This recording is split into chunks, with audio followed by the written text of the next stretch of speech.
So hello and welcome, my name is Vijay. आप सभी लोगों का बहुत बहुत स्वागत। दोस्तों, आज का टॉपिक जो हमारा है वो ये है कि डेटशीट आ गई है, अब करना क्या है। बहुत सारे बच्चे दुविधाओं में हैं, आर्ट्स के, उसके बाद साइंस साइड के, एंड देन उसके बाद कॉमर्स साइड के।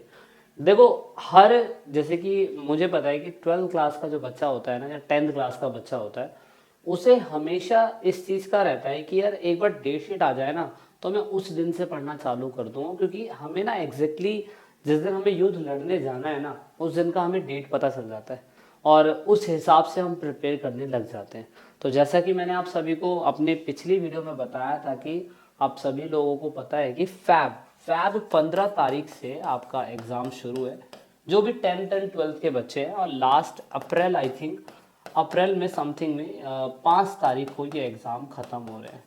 तो लगभग ना करके भी तो फरवरी 15, तो फरवरी के 15 दिन, 2 दिन अगर प्लस कर ले हम, और उसके बाद मार्च के 15 दिन, 30 दिन पूरे, तो 45 हो गई है, और लास्ट इसके 5 दिन अप्रैल के, तो 50 दिन लगभग पेपर पूरे जो है सारे सीरीज के लोगों के ख़त्म हो रहे हैं।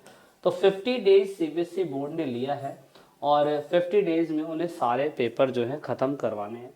हाँ, तो मैं आप सभी लोगों को कह रहा था कि अगर 50 दिन हमारे पास है, तो 50 दिन के अंदर ही, मतलब 50 दिन में सारे पेपर कंप्लीट हो रहे हैं।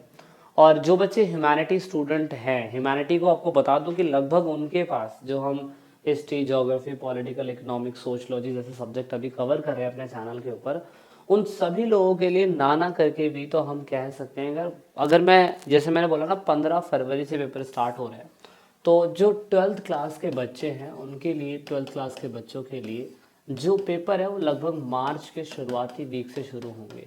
तो अगर हम मार्च के शुरुआती वीक से देखें, तो आपके पास अभी जनवरी पूरा पड़ा हुआ है और फरवरी पूरा पड़ा हुआ है। तो उस हिसाब से आपके पास 50 दिन हैं लगभग। इस 50 से 60 दिन के अंदर आप सभी लोगों को कितने घंटे प्रिपेयर होना है, कैसे प्रिपेयर होना है, वो मैंने आपको बताया था कि एग्ज़ाम की तैयारी कैसे करनी है। लेकिन डेट शीट आने के बाद तुरंत ही हमारा नेक्स्ट स्टेप क्या होना चाहिए, वो इस सीरीज में मैं आपको बताने जा रहा हूँ। सबसे पहले तो आप ये देखिए कि आप सभी लोग क्लास 10th में हैं या क्लास 12th में हैं। तो उस हिसाब से आपको ये देखना पड़ेगा कि भाई मेरे सब्जेक्ट में जो मेरे सिलेबस हैं वो किस हिसाब से है। जैसे मान लीजिए कि मेरा हिस्ट्री सब्जेक्ट जो बच्चों को मैं पढ़ाता हूँ, आपको सबसे पहले तो अपना ये पता होना चाहिए कि नए सिलेबस में क्या क्या चीज़ें आई हुई है।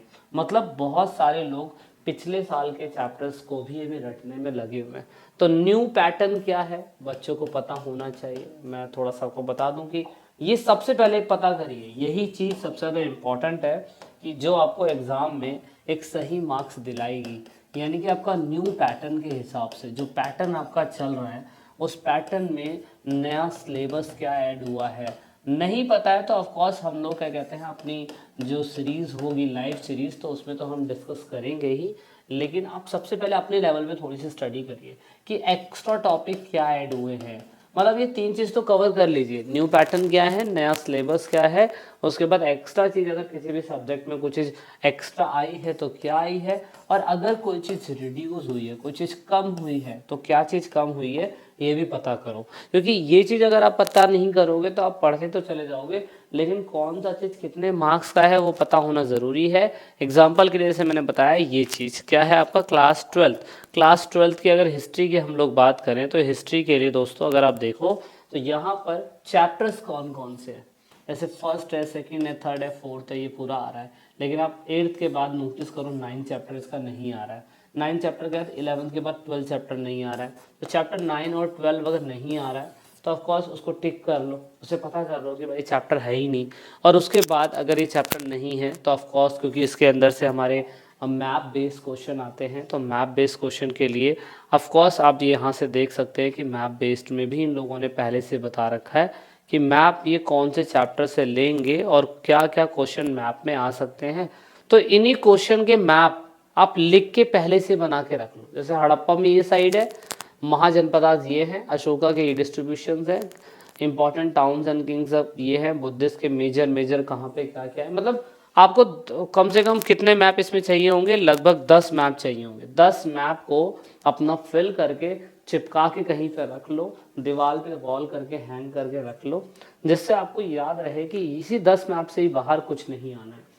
दूसरा सेम ऐसा ही आप पॉलिटिकल के साथ कर लीजिए।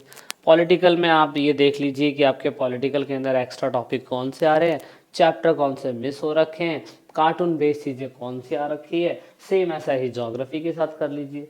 ऐसे सेम अगर आपको नहीं पता कि कहाँ से करनी है तो वीडियो के डिस्क्रिप्शन में लिंक है, मैंने एक लिंक में दे रखा है कि जहाँ पे आप सारी चीज़ें डाउनलोड कर सकते हैं, सारी की सारी, और डाउनलोड करके प्रिंट आउट निकाल लीजिए। क्योंकि सिलेबस अगर आपको नहीं पता होगा, एक्स्ट्रा टॉपिक कौन से हैं, रिड्यूस कौन से हुए हैं, अगर ये बेसिक चीज़ें नहीं पता है ना, तो एग्ज़ाम की डेट शीट आने के बाद भी आप तैयारी नहीं कर रहे हो इस तरीके से, तो मुझे नहीं लगता है कि आपको कुछ फ़ायदा होने वाला है। ठीक है, हाँ, तो दोस्तों इस लेक्चर सीरीज़ में इतना ही है। आई होप दैट आपके सारे डाउट्स समझ में आए होंगे आपको कि आफ्टर क्या कहते हैं रिलीजिंग ऑफ डेट शीट हमें क्या करने की ज़रूरत है। नेक्स्ट स्टेप क्या होगा वो मैं आपको ज़रूर बताऊंगा कि आपको क्या करना है, लेट नाइट स्टडी कैसे करनी है, और भी चीज़ें जो हो सकती है डिस्कशन। आपको किसी भी प्रकार का कोई भी डाउट है तो मुझे ज़रूर क्वेश्चन करिएगा, कमेंट करिएगा, मैं रिप्लाई करने की कोशिश करूँगा, नहीं तो मैं उस पर वीडियो बनाने की कोशिश करूँगा।